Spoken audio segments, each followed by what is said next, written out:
Good day, everyone. It is currently the 18th of November, 2014. As you can see here on our latest streamline, this is from earth.nullschool.net. Really, the winds just pouring in from the north, spreading across the East China Sea over Japan and racing through the Luzon Strait into the South China Sea. And this is the latest cold surge we have been observing out here, really bringing some gusty winds. Actually, in Taiwan, max winds have been reported out here upwards of 95 kilometers per hour. Western portions of the southern Japanese islands, you've also been seeing these gusty winds upwards of about 80 kilometers per hour, actually over towards Ishigaki. So definitely very blustery conditions. And what this really is, it's just the high pressure moving in from the north, the Siberian high. And we call it a cold surge because it's really all this cool air racing around the eastern periphery of that. And you have a low off here towards the east, and into the south you have the tropics, which is generally lower pressure. So you get this tight pressure gradient really setting up, and that kicks up these very gusty winds. And that's what we have been seeing out here.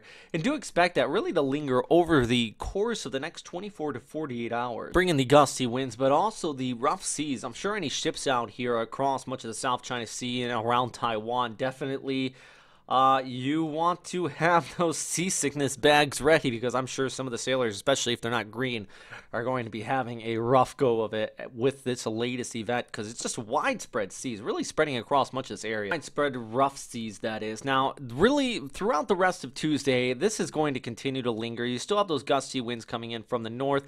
By Wednesday into Thursday, the temperature gradient, which is really fueling this, that cold air towards the north and the warm air in the tropics, generally lower pressure, is going to start to ease off. So what we're going to be seeing by Wednesday into Thursday is these winds start to taper off here, and still going to be breezy, but not as rough as we've seen earlier in the week here, especially across the southern Japanese islands, where you are currently definitely getting stuff blown around. I like to call it skirt alert. Any women out there, you probably know what I'm talking about here.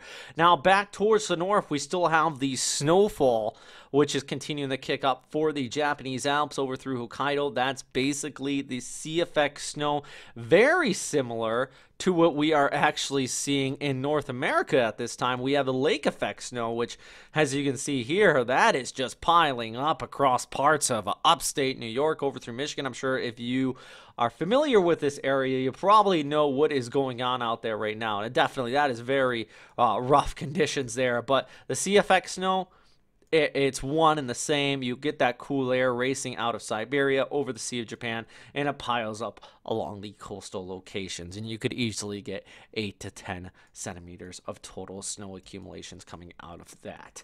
As far as the tropics are concerned, though, I'm not really mentioning it all too much because we have not much to talk about here.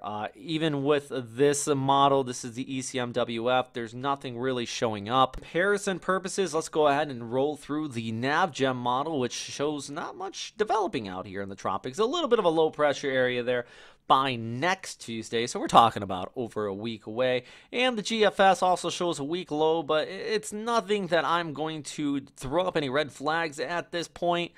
It's still extended range, and there's a lot of dry air, guys. I mean, the big thing is once you get a cold surge come in, this ushers in dry, cool air from the north. And what kills tropical cyclones? Dry, cool air. So right now, I don't see anything in the near term really coming out of this. You out here across this area, I would worry more about the northeast monsoon really kicking up these seas, and that brings some scattered thunderstorms along with it as well. But farther inland, hey, if you think it's cool where you are, you could go over to Ulaanbaatar. Take a look at this. 0 for the high, getting down to minus 16 during the overnight hours. That is absolutely chilly. All right, guys, thanks for watching, and as always, stay safe out there. All right.